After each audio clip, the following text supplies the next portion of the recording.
এখন তো বিয়ের সিজন পড়েই গিয়েছে। বেশ অনেকদিন পর আজ একটা বিয়ের নেমন্তন্ন পেয়েছি। আমি একাই পেয়েছি, মানে আমার অফিসের এখান থেকেই একটা বিয়ের নেমন্তন্ন। তাই আজকে ভাবলাম একটা শাড়িই পরা যাক।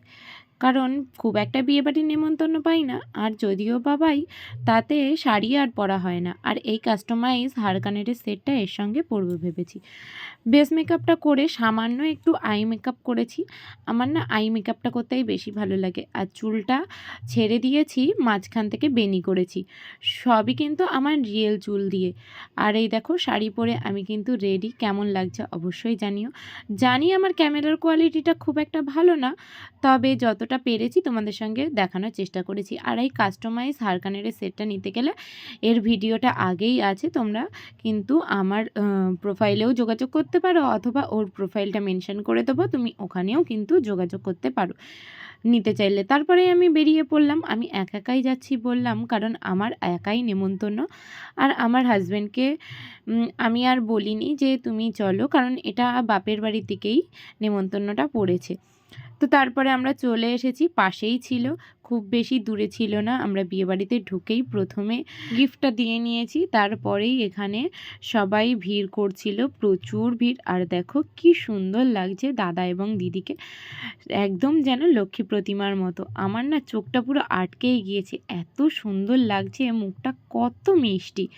তো তারপরেই আমরা দেরি করলাম না, সোজা চলে গিয়েছিলাম মেন কোর্সে। এর মধ্যেও কিন্তু কফি, পকোড়া, ফুচকা এগুলো ছিল।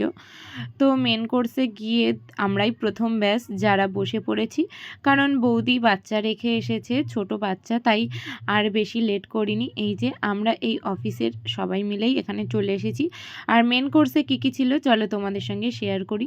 তো রাকেশ দা এবং পর্ণাদির বধূবরণেই আমরা এসেছিলাম। তো প্রথমেই আমাদের কড়ির প্লেট দিয়ে দিয়েছে, তারপরে চিকেন স্যাটে ছিল, তার সঙ্গে কাসুন্দি ছিল, যেটা খেতে ভীষণই ভালো লেগেছে আমার তো। মানে তারপরে দিয়ে দিয়েছিল বেবি নান এবং তার সঙ্গে ডাল মাখনি। এই ডাল মাখনিটা কিন্তু আমি প্রথম খেলাম, সত্যিই খেতে ভালো লেগেছিল। তারপরে সাদা ভাত, মুড়ো ঘন্ট, আলুর চিপস, এগুলো সব একই সঙ্গে দিয়ে দিয়েছে, যার কারণে ভিডিওটা সেভাবে করতে পারিনি। তার মধ্যে একটা মাছের আইটেম ছিল, কিন্তু আমি নেইনি। তারপরে এখানে স্যালাড ছিল আর খাসির মাংস। দেখো মাংসটা কতটা সফট হয়েছে, প্রতিটা রান্নায় কিন্তু খুব সুন্দর হয়েছে। তারপরে আমের চাটনি, পাঁপড় এগুলো তো ছিল, সাথে পিস সন্দেশ ছিল এবং রসগোল্লা ছিল। আর শেষ পাতে ছিল আইসক্রিম এবং হজমোলা। তো সত্যিই খাওয়া দাওয়াটা কমপ্লিট করার পরে আমরা বাড়ি চলে এসেছিলাম। আর কোনো ভিডিও ক্লিপস ওখানে নেওয়া হয়নি, কয়েকটা ফটো তুলেছিলাম। বাড়িতে এসে আমার শুরু হয়ে গেছে, আমি একটু ভিডিও করছিলাম, একটু ফটোশ্যুট করছিলাম। আমার না এগুলো করতে খুব ভালো লাগে, আর লোকজনের সামনে না খুব লজ্জা পায়। তো কেমন লাগলো অবশ্যই জানিও। আজকের মতো টাটা।